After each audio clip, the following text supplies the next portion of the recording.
বিজয় বলতে আমরা যেমন বুঝি স্বাধীন ভূখণ্ড, ঠিক তেমনই ভাবে নিজের রাজনৈতিক সিদ্ধান্ত নিজে নিতে পারার ক্ষমতাকেও আমরা বিজয় হিসেবে দেখি।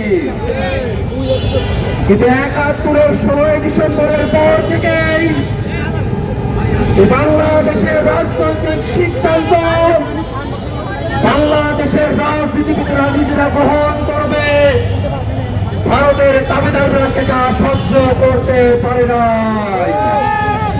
ভারত নিজেদের মতো করে এই বাংলাদেশে তারা পাপের শাসক তারা বসিয়েছে, পাপের রাজনৈতিক দল তারা তৈরি করেছে।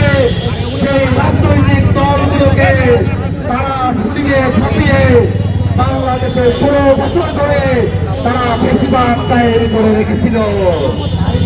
২৪শে অভ্যুত্থানের মধ্য দিয়ে বাংলাদেশের জনগণ বাংলাদেশ থেকে ওই ভারতের পাপের স্বৈরাচার শেখ হাসিনা এবং আওয়ামী লীগকে যেমন উৎখাত করেছে, তেমনই ভাবে বাংলাদেশে ঘিরে থাকা দিল্লির আধিপত্যবাদের বিরুদ্ধেও বাংলাদেশের মানুষেরা তাদের উচ্চ কণ্ঠ তারা জারি করেছে। এই বাংলাদেশকে আর দিল্লির আধিপত্যবাদের মধ্যে দিয়ে বাংলাদেশের সম্ভাবনাকে নষ্ট করার আমরা কোন সুযোগ দেব না। অত্যন্ত দুঃখের বিষয়, আজকে ১৬ ডিসেম্বরকে নরেন্দ্র মোদী ভারতের বিজয় দিবস হিসেবে উল্লেখ করেছে।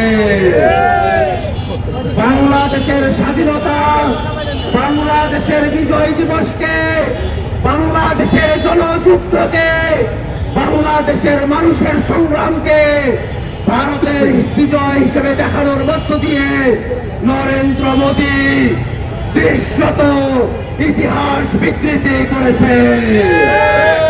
বাংলাদেশের জন্মের সাথে লেগে থাকা ইতিহাসকে বিকৃতির দায়ে অবিলম্বে নরেন্দ্র মোদীকে তার বক্তব্য প্রত্যাহার করতে হবে এবং অন্তর্বর্তীকালীন সরকারের কাছে আমরা আহ্বান জানাই, এটা কোনো ছেলে খেলা নয়। বাংলাদেশের বিজয়কে ভারতের বিজয় দেখিয়ে ইতিহাস বিকৃতি করার ছেলে খেলাকে রাষ্ট্রীয়ভাবে প্রশ্রয় দেওয়ার কোনো সুযোগ নেই। অবিলম্বে অন্তর্বর্তী